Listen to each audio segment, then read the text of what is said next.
Silakan duduk, Ibu Bapak Saudara semuanya, Shalom. Puji Tuhan, pagi hari ini kita kembali beribadah dan kita masih akan terus melanjutkan pelajaran kita tentang mujizat, tentang miracle. Kalau saudara masih ingat apa yang saya sampaikan beberapa waktu belakangan ini, bahwa Tuhan rindu mengerjakan mujizat bagi kita semuanya. Tentu ada tujuan kenapa dia mengerjakan mujizat bagi kita. Yang pertama saudara-saudara, bahwa dia buat mujizat supaya kita semuanya memandang dia sebagai Sang Mesias, Juru Selamat kita. Yang kedua, kenapa Tuhan kerjakan mujizat? Supaya kita semuanya mengalami perkara-perkara rohani. Sebab mujizat itu sebetulnya tidak boleh berhenti pada tahap mujizat itu saja. Mujizat harus mengerjakan perkara-perkara rohani. Kemudian yang ketiga, saudara-saudara, kenapa Tuhan melakukan mujizat bagi kita semuanya? Sebab Tuhan rindu bahwa kita semuanya punya iman, punya pengharapan yang makin mantap di dalam Dia. Dan yang terakhir, kalau saudara masih ingat kenapa Tuhan buat mujizat? Karena dia rindu menyatakan sebagai Bapa yang baik bagi kita. Dia rindu melakukan yang terbaik bagi kita semuanya. Itu yang sudah kita pelajari. Hari ini saudara, saya akan mengambil satu topik. Mujizat itu ada sedemikian dekat dengan kita. Mujizat itu ada di dekatmu. Saudara-saudara, saya ingin memulai dengan sebuah kalimat seperti ini. What to do when you don't know what to do. Kalau diterjemahkan, apa yang akan Anda lakukan kalau Anda tidak tahu apa yang akan Anda lakukan. Saya ulangi lagi, kira-kira apa yang akan Anda lakukan kalau Anda tidak tahu apa yang akan Anda lakukan. Saya memandang wajah-wajah yang kelihatannya bingung dengan kalimat ini. Izinkan saya menceritakan sebagai gambaran buat Anda semuanya. Siapa di sini ibu-ibu yang bingung mau masak apa? Boleh angkat tangannya? 1, 2, banyak ya? Saya beberapa kali mendengar seorang ibu yang dia berkata, aku bingung ini mau masak apa. Ketika dia memikirkan satu jenis masakan, ibu ini berpikir seperti ini, kalau aku masak ini, anakku suka, tapi pasanganku tidak suka. Siapa seperti itu?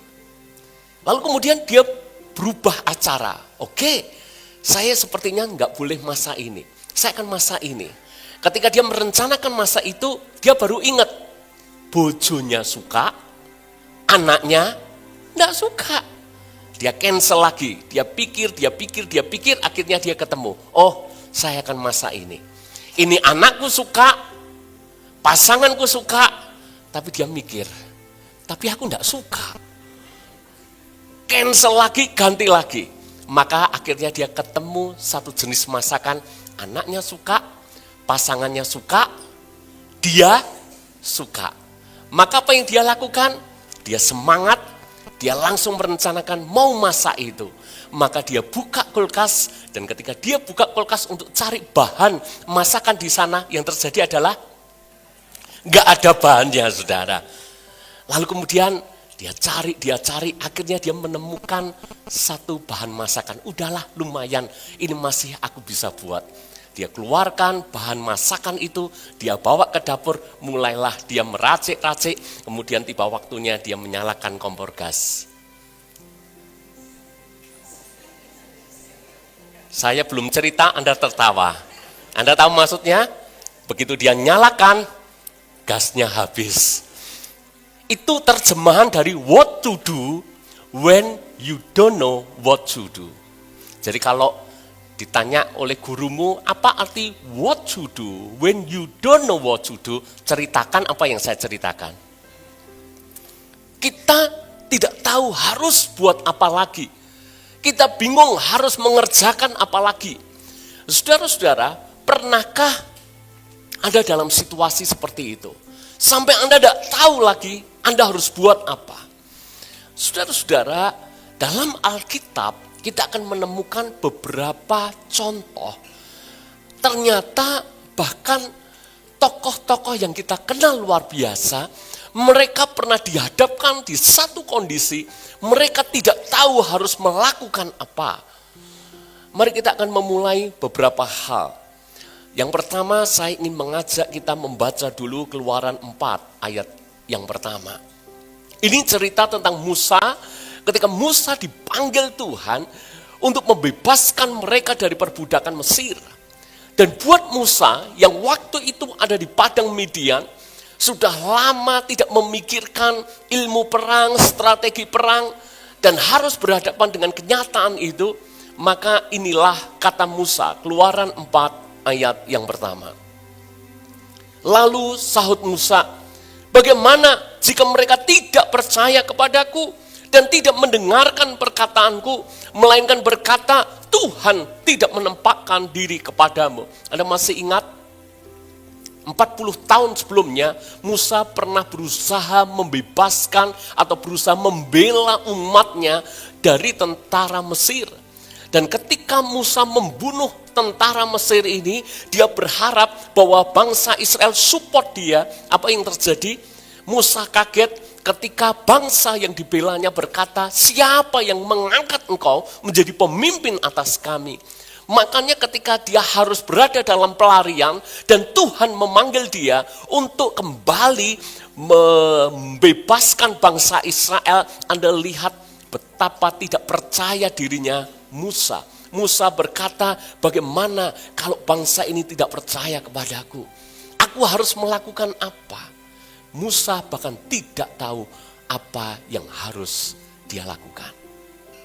Kita loncat contoh yang kedua. 2 Raja-Raja 4 ayat yang pertama. Salah seorang dari istri-istri para nabi mengadukan halnya kepada Elisa sambil seru, hambamu suamiku sudah mati dan engkau ini tahu bahwa hambamu itu takut akan Tuhan.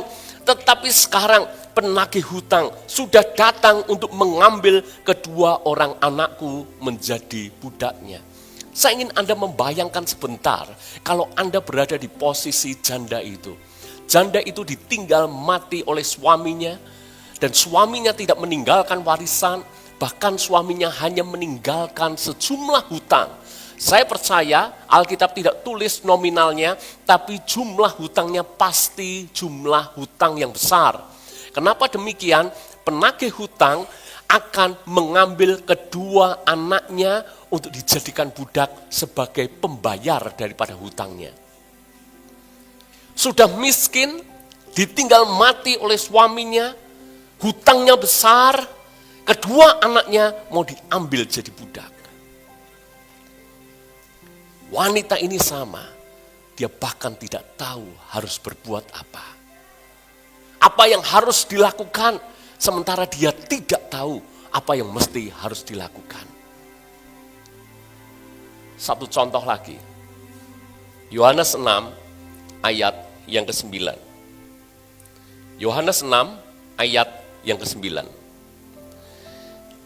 Ini cerita tentang 5.000 orang laki-laki saja, belum termasuk perempuan dan anak-anak yang mengikuti Yesus ketika Yesus mengajar. Dari pagi sampai petang mereka belum makan. Dan Yesus memberikan PR kepada murid-murid. PR-nya apa? Kamu yang menyediakan roti atau makanan buat mereka. Dan inilah apa yang dikatakan salah seorang murid yang namanya Andreas. Yohanes 6 ayat yang 9. Di sini ada seorang anak yang mempunyai 5 roti jelai dan 2 ikan. Tetapi apakah artinya itu untuk orang sebanyak ini? Saudara-saudara, murid-murid tidak tahu apa yang harus dilakukan ketika dia diperhadapkan dalam situasi yang mana harus memberikan makan kepada 5.000 orang. Beberapa murid menyeletuk, kalaupun kami punya uang, mau beli roti di mana? Di hari yang mana sudah petang, di hari yang mana sudah gelap. Seolah-olah tidak ada solusi. Mustahil bisa mendapat roti untuk mengenyangkan 5.000 orang. Enggak mungkin. Yesus kasih tugas kepada mereka. Ingat baik-baik, ini poin penting. Kalau Yesus kasih tugas, itu artinya Yesus tahu persis murid-muridnya bisa melakukannya. Amin. Semua yang saya ceritakan itu sebetulnya intinya sederhana. Menghadapi situasi yang buntu. Menghadapi sebuah kemustahilan. Kalau berhadapan dalam situasi kemustahilan, maka jawaban namanya cuma satu, saudara. Kita butuh yang namanya mujizat. Kita butuh yang namanya keajaiban. Pertanyaannya adalah ini. Kalau demikian, mujizat itu harus seperti apa terjadinya? Beberapa kali saya kunjungi share group, karena bulan ini kita bahas mujizat. Saya senang karena ada begitu banyak pertanyaan-pertanyaan yang diajukan kepada saya tentang mujizat. Mereka bertanya bukan karena ingin mencobai saya percaya itu. Mereka bertanya karena memang mereka butuh jawaban. Saya mengatakan seperti ini, mujizat itu bisa terjadi pure karena Tuhan dan nol campur tangan kita. Itu bisa. Ada banyak contoh di dalam Alkitab menunjukkan, kamu diam, Tuhan akan ganti perang buat kamu. Siapa pernah mendengar ayat itu? Pernah, saudara? Itu benar-benar murid-murid atau umat Tuhan hanya duduk diam, gak lakukan apa-apa, Tuhan yang ganti perang. Itu mungkin terjadi. Contoh, ketika Yosafat dikepung oleh Bani Amon, Bani Moab, orang-orang dari pegunungan Seir, jumlah pasukan yang besar, melawan satu bangsa saja, belum tentu menang, apalagi 3 bangsa jadi satu. Mau dilihat dari sisi manapun, mereka tidak mungkin menang. Tapi Tuhan berkata apa? Kamu diam, kamu lihat bagaimana Tuhan ganti perang buat kamu. Yosafat dan pasukannya pagi hari, ketika berada di medan peperangan, semuanya musuh sudah terbunuh oleh malaikat Tuhan. Itu bisa terjadi. Tapi cara Tuhan itu nggak boleh didikte oleh kita. Cara Tuhan itu banyak. Ada waktunya kita tidak lakukan apa-apa, Tuhan ganti perang buat kita. Tapi kesempatan pagi hari ini, ternyata mujizat itu juga melibatkan kita. Amin. Nah ini yang saya mau ajak Anda belajar. Bagaimana supaya mujizat itu menjadi bagian hidup kita dan apa yang harus kita lakukan. Yang pertama, saya ingin kasih clue dulu, saudara. Kasih Anda kesempatan untuk Anda merenungkan sama-sama. Benang merahnya di mana? Oke? Saya ingin Anda semuanya terlibat dalam firman Tuhan pagi hari ini. Supaya Anda benar-benar paham apa yang sedang saya ajarkan kepada Anda semuanya. Kembali kepada cerita Musa. Musa butuh mujizat. Mujizatnya itu lewat apa, melalui apa, caranya gimana? Yuk kita lihat benang merahnya. Yang pertama, Keluaran 4 ayat yang kedua. Ketika Musa nggak pede, Musa takut, Musa merasa bagaimana nanti kalau bangsa Israel menanyakan kepada aku, maka ini kata Tuhan. Ini awal daripada mujizat. Keluaran 4 ayat yang kedua. Tuhan berfirman kepadanya, apakah yang di tanganmu itu? Jawab Musa, tongkat. Ingat, Tuhan tidak buat mujizat dan mengawali mujizat itu. Tuhan tanya kepada Musa, apa yang ada di tanganmu? Contoh kedua, janda yang dililit hutang. Hutangnya banyak, suaminya meninggal, kedua anaknya mau diambil menjadi budak sebagai pengganti bayar hutangnya. Sekarang lihat, 2 Raja-Raja 4 ayat yang kedua, nanti Anda akan temukan benang merah yang sama. 2 Raja-Raja 4 ayat yang kedua, jawab Elisa kepadanya, apakah yang dapat kuperbuat bagimu? Coba amati, beritahukanlah kepadaku apa-apa yang kau punya di rumah. Berkatalah perempuan itu, hambamu ini tidak punya sesuatu apapun di rumah, kecuali sebuah buli-buli berisi minyak. Masalahnya hutang, tapi yang ditanya oleh Nabi Tuhan, sebelum melakukan mujizat adalah apa yang kau punya. Janda ini berkata, aku tidak punya apa-apa, aku tidak punya uang, kecuali hanya buli-buli yang berisi sedikit minyak. Murid-murid dihadapkan sebuah tantangan besar, harus memberikan makan kepada 5.000 orang. Sekarang pertanyaan daripada Yesus dan apa respon murid-murid. Yohanes 6 ayat yang ke-9. Salah satu murid yang namanya Andreas berkata seperti ini, di sini ada seorang anak yang mempunyai 5 roti, jelai, dan 2 ikan. Tetapi apakah artinya itu untuk orang sebanyak ini? Anda ketemu benang merahnya? Mujizat itu seringkali berawal dari apa yang ada di tanganmu. Mujizat seringkali berawal dari apa yang kamu punya. Mujizat seringkali berawal dari di sini ada, di situ ada. Kesimpulan saya, yang pertama, mujizat seringkali terjadi dimulai dari apa yang ada di dekat kita. Apa yang kau punya, itu awal Tuhan akan mengerjakan mujizat. Apa yang ada di tanganmu, itu awal bagaimana Tuhan mengerjakan mujizat. Di sini, di situ, apa yang di dekatmu, itu adalah awal Tuhan kerjakan mujizat. Banyak orang ketika dihadapkan kesulitan, maka dia selalu berpikir solusinya apa yang di luar dia. Padahal Tuhan selalu berurusan apa yang ada di tangan kita, apa yang kita punya, apa yang ada di dekat kita. Saya akan berikan beberapa contoh sederhana, saudara. Karena seringkali ketika kita dihadapkan kesulitan, pemikiran kita jawabannya itu ada selalu di luar, dan di luar. Jawabannya itu ada di sana, jauh di sana. Padahal jawabannya seringkali ada di dekat kita. Mama saya pernah cerita kepada saya, ini terjadi lama sekali ketika saya masih tinggal di gereja sebagai full timer di sana. Sebelum saya menikah, saya memang waktu itu mungkin pulang ke rumah mungkin tidak terlalu sering, saudara. Dan orang tua kalau ada masalah, biasanya dia pendam untuk dirinya sendiri dan jarang menceritakan kepada anak-anaknya. Mama saya itu pernah punya masalah kesehatan yang cukup serius. Sebab mama saya pernah akhirnya bercerita kepada saya, waktu itu di awal tahun 2000-an, mama saya itu pernah berpikir, apakah saya bisa ya nanti melihat anak-anaknya itu sampai menikah. Karena waktu itu mama saya sakit dan sakitnya itu cukup kronis.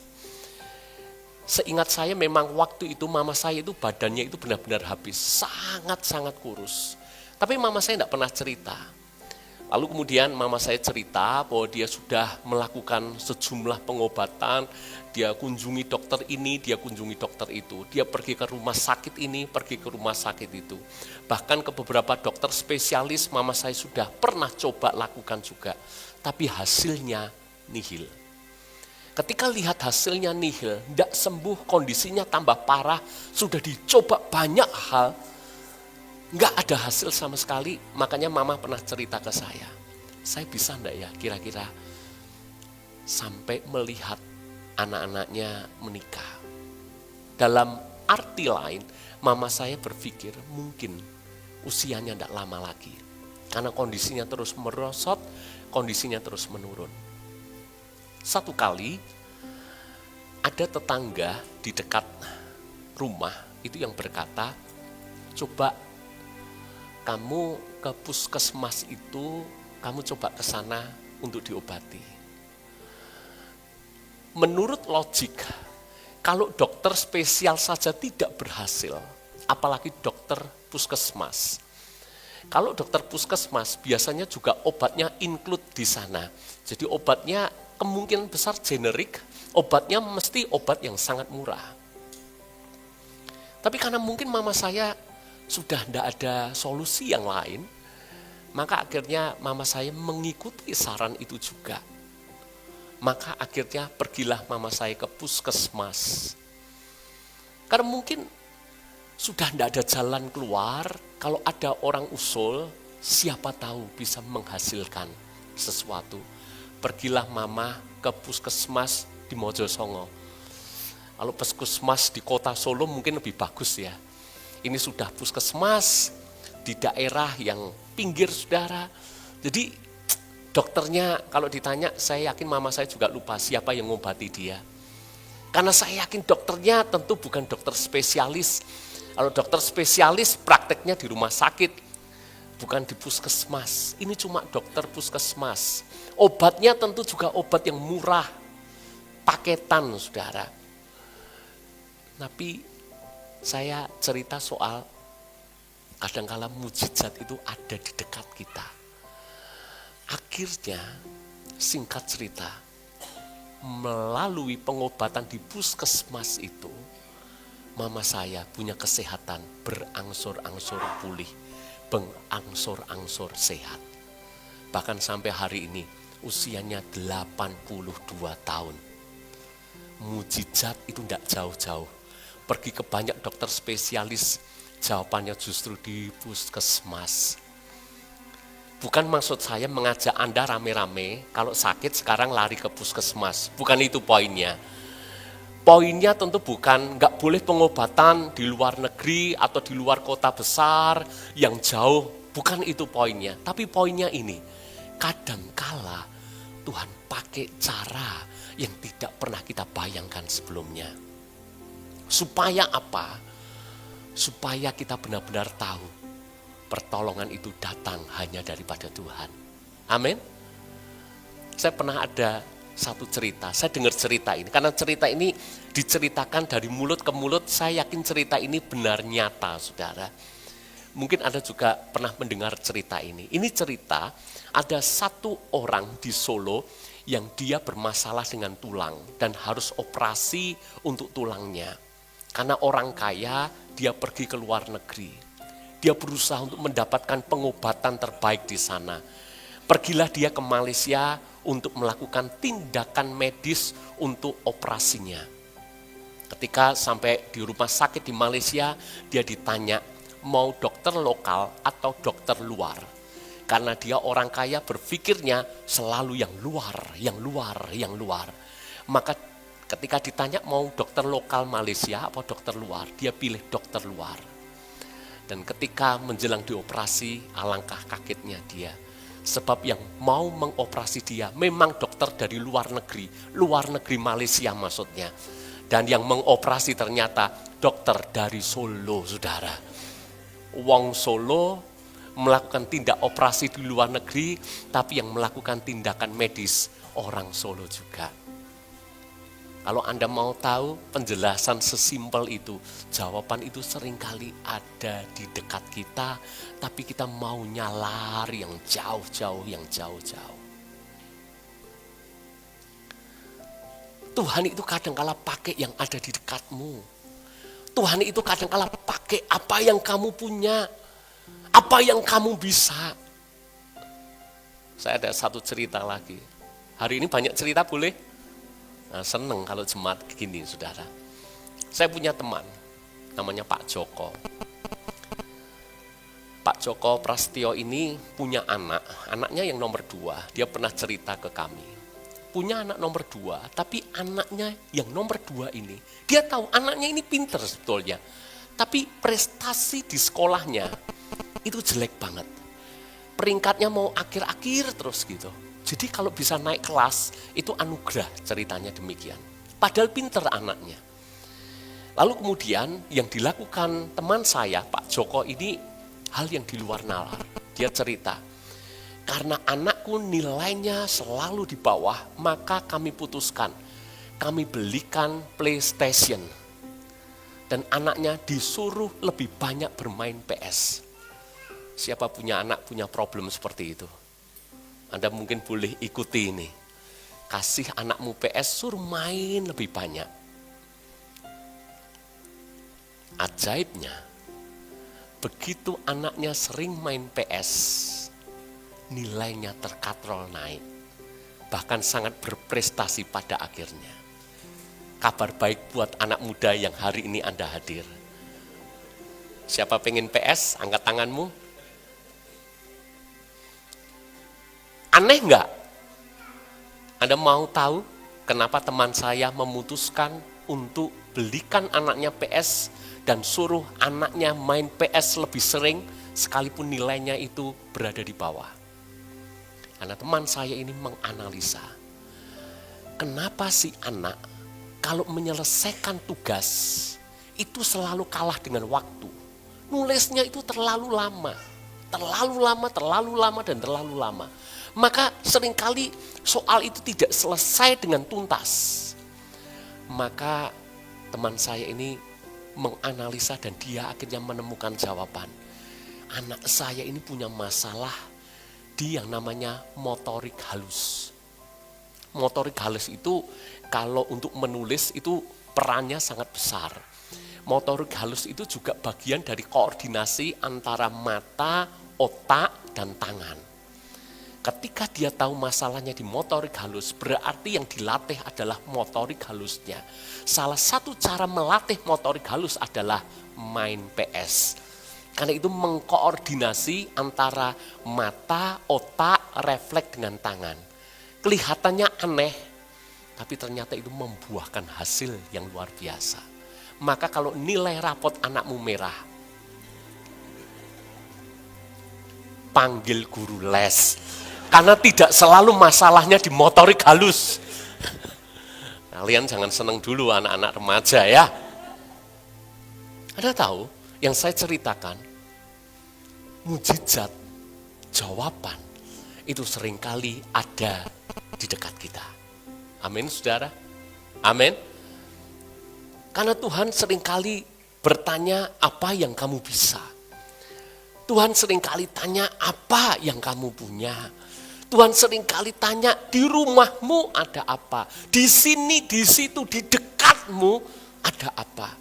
Itu bisa jadi jawaban untuk masalah-masalahmu. Yang kedua, poin dari apa yang kita pelajari, jangan remehkan apa yang tampaknya kecil dan sepele. Manusia itu pada dasarnya wow ketika melihat yang besar dan meremehkan apa yang tampaknya kecil dan sepele. Padahal sebetulnya yang penting bukan besar atau kecilnya, tapi yang penting adalah itu di tangan siapa. Amin. Mau itu sepele, mau itu kecil, kalau itu di tangan Tuhan, sesuatu yang kecil, sesuatu yang sepele, itu akan mengerjakan mujizat besar. Tongkat gembala di tangan Musa, itu ya hanya sekedar tongkat. Mungkin Musa tidak pernah menyangka bahwa melalui tongkat itu, dia melihat pengalaman laut terbelah. Melalui tongkat itu, ketika dia pukulkan ke gunung batu, maka bukit batu itu mengeluarkan air. Melalui tongkat yang sederhana itu, ada banyak mujizat, tulah-tulah ditimpakan kepada Mesir. Melalui tongkat yang dianggap sepele. Apa yang kelihatannya remeh, tapi kalau di tangan Tuhan, itu bisa mengerjakan sesuatu yang besar. Janda itu mungkin tidak pernah menyangka bahwa solusi dari setiap masalah yang membelitnya sangat rumit.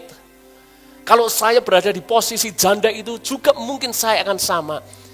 Saya harus lakukan apa ketika saya tidak tahu harus lakukan apa. Janda ini mungkin tidak pernah menyangka bahwa solusinya hanya ada pada yang namanya buli-buli. Buli-buli wadah. Itu pentingnya apa sih? Apakah dia menyangka bahwa dari buli-buli itu akhirnya minyak itu dituang dan tidak pernah habis. Makanya Nabi Tuhan berkata, kamu pinjam buli-buli sebanyak mungkin. Ketika dia pinjam, dia kumpulkan buli-buli itu, maka minyak dituang. Tidak pernah minyak ini berhenti mengalir dari satu buli ke buli berikutnya, ke buli berikutnya, ke buli berikutnya, sampai akhirnya semua buli terisi minyak, minyaknya dijual, dan dari hasil penjualan itu dia bisa bayar hutangnya, dan masih ada sisa untuk dia kelola. Mungkin murid-murid tidak pernah menyangka bahwa melalui 5 roti dan lewat 2 ikan, itu cukup mengenyangkan 5.000 orang. Tidak cuma mereka asal makan, tapi benar sampai kenyang. Bahkan tidak cuma kenyang, mereka bahkan masih pulang membawa sisa 12 keranjang. Jangan meremehkan apa yang kau punya. Jangan meremehkan apa yang Anda bisa. Yang Anda bisa sederhana.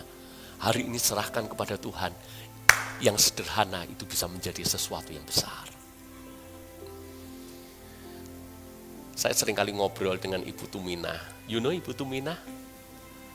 Siapa yang tidak kenal jemaat yang satu ini? Sangat populer, saudara. Ibu Tumina itu punya prinsip yang simpel, yang sederhana.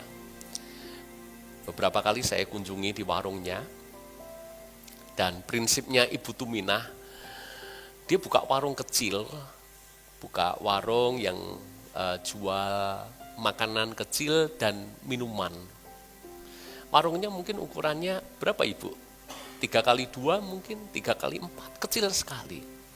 Tapi dia pernah bilang seperti ini ke saya, memang warung iki mboten nyugi, ning nguripi, saudara. Umurnya sudah berapa tahun Ibu? 79. Saya tambahi di korting, umurnya 75, dia kerja itu sudah puluhan tahun, dari warung yang sangat kecil, yang sangat sederhana, memang tidak nyugi. Saya terjemahkan buat Anda yang ikuti secara online. Memang tidak membuat kaya, betul. Tapi itu memelihara, menguripi, membuat hidup. Buat ini, buat Ibu Tumina dengan keluarganya. Apa yang kecil, kalau ada penyertaan Tuhan, yang kecil itu bisa memberkati. Amin. Bisa mengerti Ibu Bapak Saudara? Makanya sekarang kalau Anda kedapatan masalah, Anda bingung, masalahmu itu kayak benang kusut, memulai dari mana Anda nggak tahu. Hari ini saya ajak mikirnya simpel. Mulai dari apa yang Anda punya, mulai dari apa yang Anda bisa, mulai dari apa yang ada di dekatmu. Yang ketiga, yang terakhir, pelajaran ini mengajarkan kepada kita hal ketiga. Serahkan pada Tuhan dan lihat apa yang akan Dia kerjakan. 5 roti 2 ikan itu diserahkan kepada Tuhan. Maka Tuhan pegang dan Tuhan mengucap syukur. Maka dari 5 roti 2 ikan cukup untuk 5.000 orang. Bahkan sisa 12 keranjang.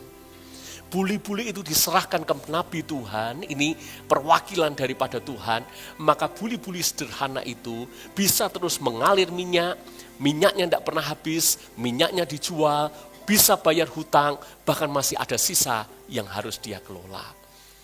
Tongkat itu diserahkan kepada Tuhan, Tuhan memberkati, dari tongkat sederhana, mujizat-mujizat besar terjadi. Jadi di titik ini kita harus sadar, bahwa mujizat itu karena faktor utamanya Tuhan. Amin. Makanya saya senang dengan penjelasan Pak Pendeta Daniel Rudi minggu kemarin. Itu seolah memang Tuhan itu melibatkan kita di dalamnya. Ibarat sebuah holding company. Tuhan itu pemegang saham mayoritas. Kita mungkin hanya sebagian kecil. Tapi sebagian kecil ini Tuhan mau kita terlibat di dalamnya. Karena yang penting sebetulnya bukan besar kecilnya, tapi siapa yang pegang peranan di dalamnya. Kalau yang pegang itu Tuhan, Tuhan ingin libatkan kita, maka dari yang kecil ini Tuhan bisa buat jadi besar. Makanya serahkan kepada Tuhan. Kalau tanpa Tuhan kita tidak bisa. Yang percaya katakan amin. Ayo lebih mantap. Tanpa Tuhan nggak bisa. Amin. Tapi Tuhan tanpa melibatkan kita, tanpa kita, Tuhan juga nggak bersedia. Bukan Tuhan nggak bisa, Tuhan bisa tanpa kita. Tapi Tuhan nggak bersedia, karena Tuhan ingin melibatkan kita di dalamnya. Karena Tuhan ingin kita punya perjalanan bersama dengan Dia. Memang sebetulnya bisa aja, prinsip kamu diam, Tuhan ganti perang buat kamu, bisa. Tapi banyak mujizat itu tidak terjadi dengan cara demikian. Banyak mujizat terjadi ketika Tuhan melibatkan kita di dalamnya. Kenapa Tuhan melibatkan kita? Supaya kita punya perjalanan iman bersama dengan Tuhan. Amin. Saya akan ceritakan kesaksian hidup saya sekaligus mengakhiri khotbah kita pagi hari ini. Ya, saudara terberkati, amin.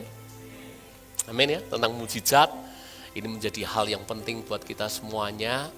Oh ya, sebelum saya cerita saudara, kemarin ada satu pertanyaan bagus. Saya pengen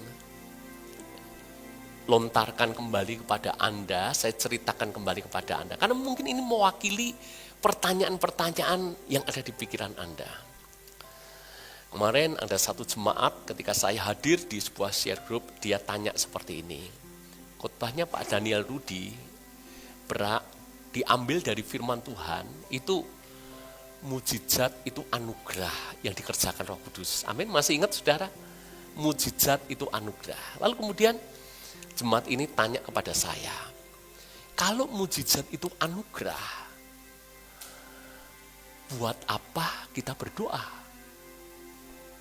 Namanya anugerah, ya kalau kasih ya pasti dikasih. Nggak usah minta pun kalau anugerah pasti dikasih.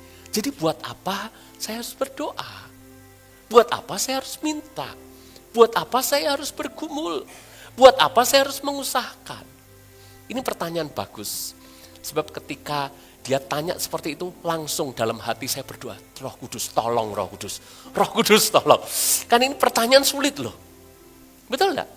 Kalau itu benar anugerah, ya ngapain kita berdoa? Makanya kalau kemarin saya seolah-olah bisa menjawab itu dengan lancar. Itu benar-benar Roh Kudus, deg-degan saya itu. Roh Kudus tolong, Roh Kudus tolong. Dan itu benar-benar kayak hikmat itu mengalir. Roh Kudus itu tuntun dengan jawaban seperti ini.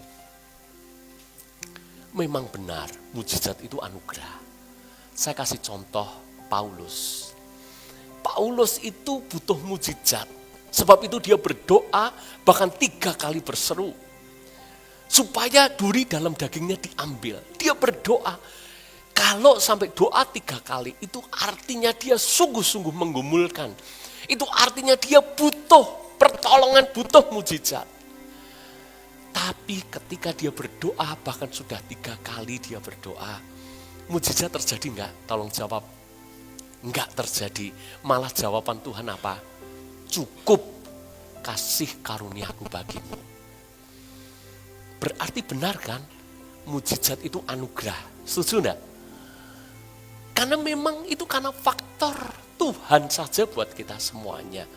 Makanya saya jelaskan kepada jemaat yang tanya. Tapi lihat, tujuannya apa? Purpose-nya apa? Maka kalau Anda baca konteks daripada ayat itu, di ayat sebelumnya saja, Paulus itu berkata, supaya aku tidak memegahkan diri, supaya aku jangan meninggikan diri. Makanya Tuhan tidak mencabut duri di dalam dagingku itu. Purpose-nya apa? Tuhan tidak lakukan mujizat supaya Paulus tetap rendah hati. Tujuannya untuk kebaikan Paulus. Lalu kemudian saya lanjutkan. Tapi kalau memang benar mujizat itu hanya karena anugerah Tuhan, berarti nggak perlu dong kita berdoa.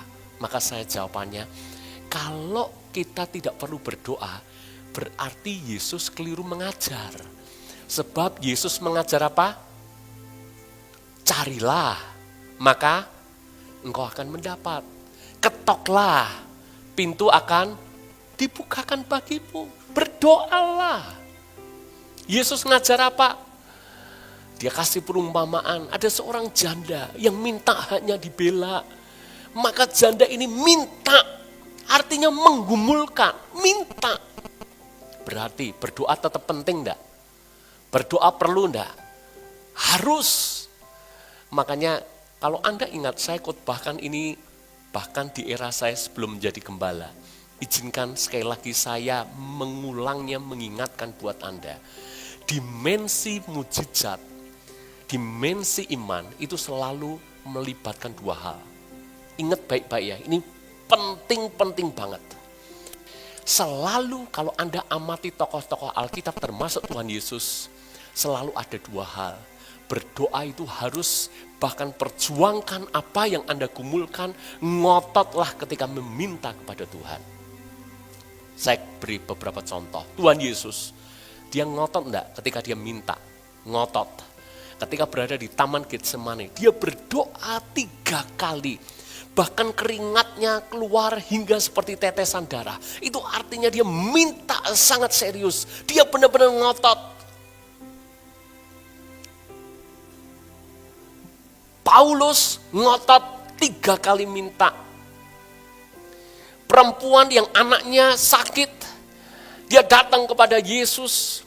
Dia minta mujizat, tapi Yesus berkata tidak patut memberikan roti kepada anjing. Roti ini untuk anak. Anda lihat wanita ini. Dia menyerah? Enggak. Dia pulang? Enggak. Yang dilakukan wanita apa? Ngotot. Dia berkata memang benar. Roti itu untuk anak. Tapi dia berkata, tapi anjing itu makan remah-remah daripada roti yang jatuh di meja tuannya. Ngototnya luar biasa. Makanya ngalami mujizat kan? Anda lihat Daud. Ketika anaknya sakit, bahkan kondisinya kritis. Yang dilakukan Daud apa? Dia masuk ke rumah Allah selama 7 hari. Dia berpuasa, tidak makan, tidak minum, tidak berurap. Dia hanya merendahkan diri di hadapan Tuhan. Dia minta supaya Tuhan tolong anaknya. Ngotot enggak? Ngotot. Tapi ingat dimensi yang kedua, ini penting sekali Anda paham. Anda harus ngotot ketika minta, tapi Anda juga harus berserah akan kehendak Tuhan.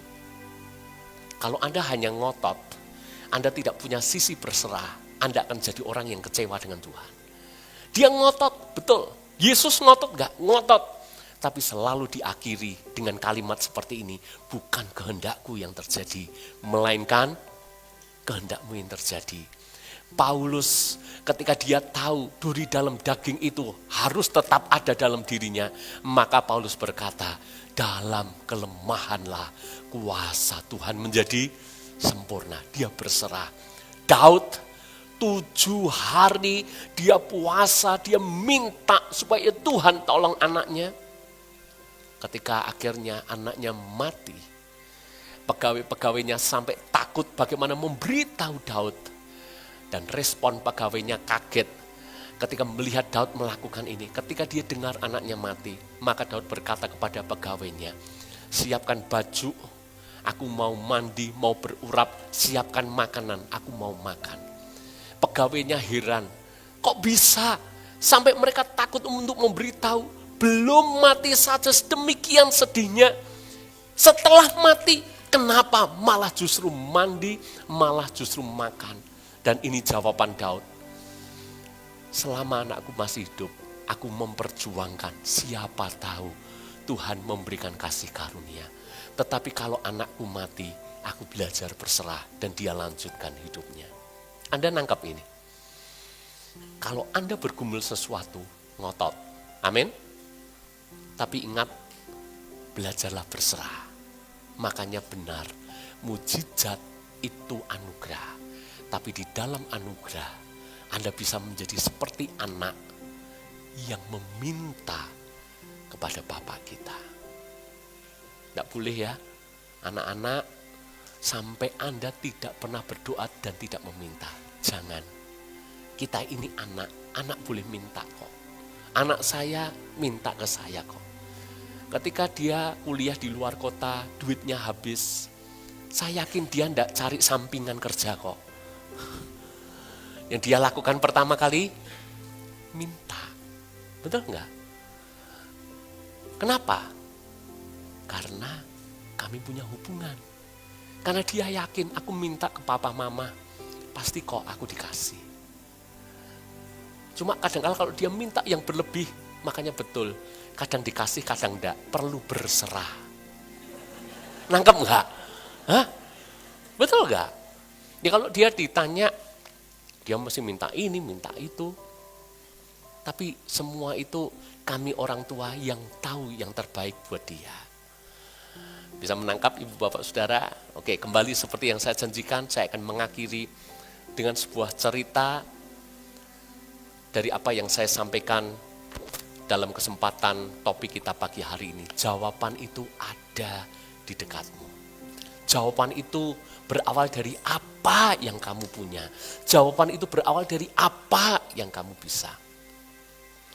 Saya mungkin belum pernah cerita ke jemaat, tapi ini kesempatan pertama saya cerita ke Anda semuanya. Ini cerita tentang setelah saya resign dari gereja saya yang lama. Saya resign itu September 2004. Lalu kemudian saya memutuskan untuk menikah itu Desember 2004. Jadi selang kurang lebih 4 bulan saya memutuskan untuk menikah. Tapi jangan dicontoh ya. Pada waktu itu sebetulnya saya sedang mumet, saudara. Wah, ini gimana saya ngomong karena kita sudah tunangan. Saya ngomong, udahlah kita nikah aja yuk. Jangan dicontoh ya. Tapi saya tahu itu juga karena anugerah Tuhan. Saya ngomong ke dia, udahlah kita nikah aja, baru nanti kita pikirkan saya akan gimana gitu. Dan istri saya menyetujui juga gitu ya. Padahal kami menikah itu benar-benar swadaya, karena kedua keluarga kami, keluarga saya, keluarga istri itu keluarga biasa. Kalau mau menikah semua harus kita usahakan sendiri, siapkan sendiri. Tapi saya mau cerita, ada anugerah, ada mujizat. Kami itu menikah, pas butuh selalu pas ada. Saya selalu punya untuk DP, tapi ketika ditanya, ketika sudah diinfo jadi, saya selalu punya duit untuk membayar. Jas bisanya cuma DP, ketika jas jadi selalu punya duit untuk membayar. Cincin ini melekat 20 tahun tidak pernah lepas. Bukan sombong saudara, tidak bisa dilepas soalnya. Karena dulu kurus, sekarang sudah jadi gemuk. Ini dulu juga sama. Ya saya bisanya cuma DP, tapi ketika diinfo sudah jadi cincinnya, selalu Tuhan sediakan. Sekalipun sederhana, tapi singkat cerita, menjelang H-3 itu semua kebutuhan pernikahan itu sudah dicukupkan semuanya. Jadi sama sekali kami tidak berhutang, sama sekali belajar ngandalin Tuhan. Dan banyak mujizat terjadi selama 4 bulan itu. Tapi yang saya mau cerita kepada Anda awal bagaimana kami akhirnya bisa merintis penerbitan Spirit. Itu ceritanya berawal dari ini saudara. Waktu kami saya resign dari tempat yang lama, saya bingung harus memulai dari apa. Beberapa orang menyarankan saya jadi full timer lagi aja ke gereja lain. Saya masih ingat sahabat saya Pak Purnomo Agus. Ya, dia itu saking dekatnya, tiba-tiba saya itu diajak ke gereja paling besar di Indonesia, saudara. Di Solo maksud saya. Tiba-tiba dikenalkan dengan bawahnya Pak Pendetanya, Pak Gembalanya, yang ngomong, ini pengen jadi full timer. Loh, saya kaget gitu ya. Loh, siapa yang mau jadi full timer? Aku ngomong ya. Untungnya si ini asistennya kembaliin ngomong, ya nanti saya sampaikan, kami akan gini. Saya pulang ngomong, ngawur aja, aku enggak mau jadi full timer kok. Lah, kalau kamu enggak jadi full timer, kamu mau ngapain? Ya, tapi intinya saya enggak mau jadi full timer, saya mau memulai sesuatu yang baru. Dan kalau ditanya apa yang Anda harus lakukan ketika Anda tidak tahu apa yang Anda lakukan, itu saya waktu itu. Ayat ini kenapa penting buat saya? Karena ayat ini mengajar saya. apa yang ada di tanganmu? Maka saya jawab, enggak ada apa-apa Tuhan. Tapi pertanyaan kedua, apa yang kau bisa? Lah ini bisa saya jawab. Saya bisanya cuma nulis Tuhan. Kalau kamu bisanya nulis, nulis saja. Cuma waktu itu saya enggak punya alat. Bahkan alat untuk nulis saya enggak punya. Apa yang di tanganmu saya benar-benar enggak punya. Maka waktu itu saudara, saya main ke rumah teman. Ketika main ke rumah teman, ngobrol-ngobrol, di sudut pojok itu ada komputer kuno, itu ada di sana. Itu komputer Pentium generasi pertama. Jadi kalau saudara masih ingat 486DX, masih ingat enggak? Yang ingat tolong angkat tanganmu. Umurmu tua, maksudnya itu saudara. Kita masih pakai DOS itu, masih ingat? Ya, setelah itu langsung generasi Windows Pentium pertama. Kuno sekali itu. Saya ngomong ke teman saya, komputermu nganggur? Ya, nggak kepake itu. Udah terlalu kuno. Buat apa-apa nggak bisa, berat banget. Bisanya cuma untuk ngetik. Nah, saya tanya ke dia, kamu jual nggak? Dia ngomong, ya nggak apa-apa kalau mau kamu beli. Ya udah, aku beli. Dia bilang 500.000 gimana? Enggak apa-apa, aku bilang gitu. Nah 500.000 di zaman itu ya sebetulnya lumayan banyak saudara. Tapi saya enggak punya pilihan. Kalau mau beli baru, waktu itu di angka 2 jutaan. Ya udah, aku bilang 500.000 enggak apa-apa, aku beli. Lalu kemudian dia bilang, kalau gitu besok aku antar ke rumahmu ya. Iya, aku tunggu. Besok dia datang saudara, bawa komputer, bawa keyboard, komplit dah. Lalu dia ngomong, sama papaku nggak boleh dijual, katanya dikasih ke kamu aja. Puji Tuhan, itu mujizat saudara. Tapi lewat komputer tua ini yang nggak bisa untuk ngapa-ngapain kecuali untuk ngetik, komputer berasa tidak komputer berasa mesin ketik, ya itu saudara. Tapi Anda tahu nggak, dari apa yang saya punya waktu itu punyanya itu nggak apa-apa. Bisanya saya nulis. Saya punya kenalan, salah satu penerbit Kristen terbesar di Indonesia. Saya kenal, dan dia minta kepada saya, kalau kamu punya naskah bisa kirim ke kami. Saya ngebut, saya nulis. Selang hanya 4 bulan, saya menghasilkan 3 buku. Ya, 2 buku untuk anak muda, 1 buku Natal yang sampai hari ini terus dicetak ulang. Natal yang tidak bisa dicuri itu dari dari komputer kuno, komputer butut. Dari komputer itu akhirnya saya mendapatkan banyak uang. Dari uang itu bisa menjadi tambahan modal. Dan waktu itu penerbit itu kesenangan saudara, karena lihat ini penulis kok produktif banget. Saya bisa produktif karena satu, waktu itu saya nganggur. Yang kedua, saya butuh duit saudara. Makanya saya banyak ngetik dari pagi, saya ketik, saya nulis. Akhirnya jadilah, saya mulai merintis penerbitan Spirit itu di April 2005, itu adalah edisi perdana. Saya selalu berpadan dengan apa yang ada. Kantornya, kalau Anda sekali-kali mau mampir silahkan, tapi saya yakin Anda sulit untuk menemukan. Karena itu driver ojek aja saya rasa kesulitan untuk menemukan. Ada di daerah Mojosongo, itu masuk gang, yang mana motor kalau papasan satu motor harus berhenti, Itu berarti gang kecil, mobil tidak bisa masuk. Kantornya tidak representatif, luasnya hanya 60 meter, 30 meter itu buat saya tinggal, lalu kemudian sekitar 20 meter itu untuk kantornya, lalu kemudian masih ada sedikit ruang itu untuk pembantunya. Jadi pembantu mbaknya yang sampai hari ini ikut ke kami itu benar-benar jadi saksi mata bagaimana kami membangun Spirit. Itu dari modal apa yang ada, modal yang sangat sedikit. Bulan ketiga kami benar-benar kehabisan modal. Tapi prinsipnya apa? Apa yang kamu punya? Waktu itu saya lihat apa ya yang saya punya. Saya tidak punya apa-apa. Pinjem bank yang mau dijaminkan siapa? Wong saya ngontrak. Enggak bisa, saya tidak punya kok. Apa yang saya punya? Saya lalu kemudian lihat istri saya. Kenapa lihat istri saya? Apa yang kamu punya? Saya punya dia. Tapi yang saya maksud waktu itu, istri saya punya kalung, istri saya punya gelang, istri saya punya cincin. Waktu itu ketika kami menikah, Tuhan itu baik banget ya, berikan kasih karunia.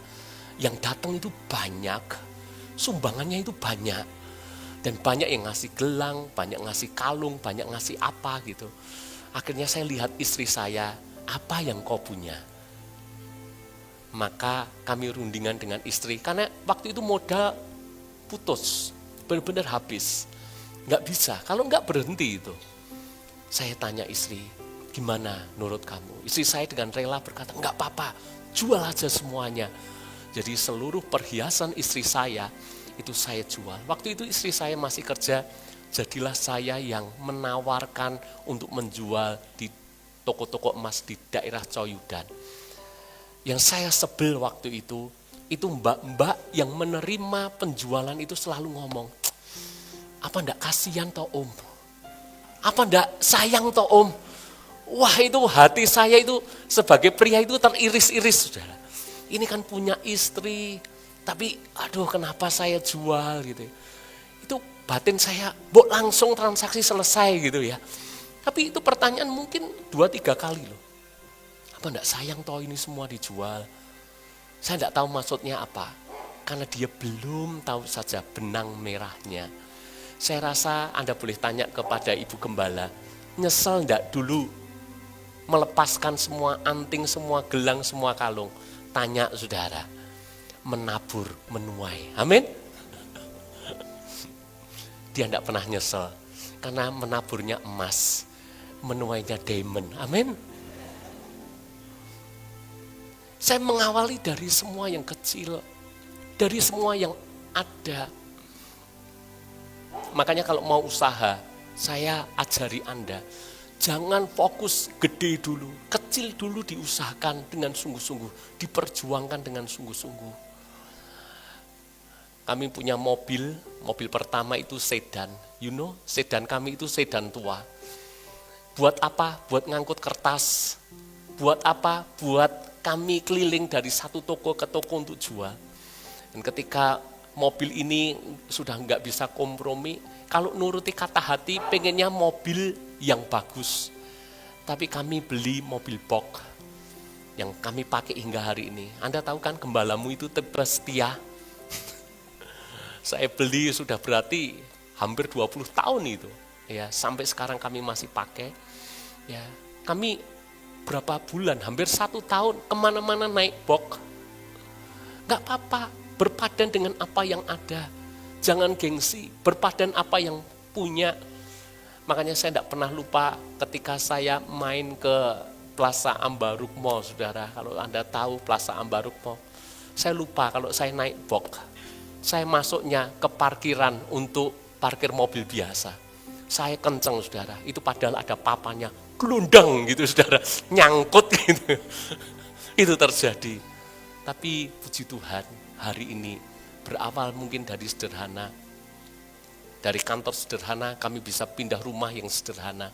Garasinya kami pakai untuk kantor. Jadi pagi kantor, sore berubah jadi garasi mobil.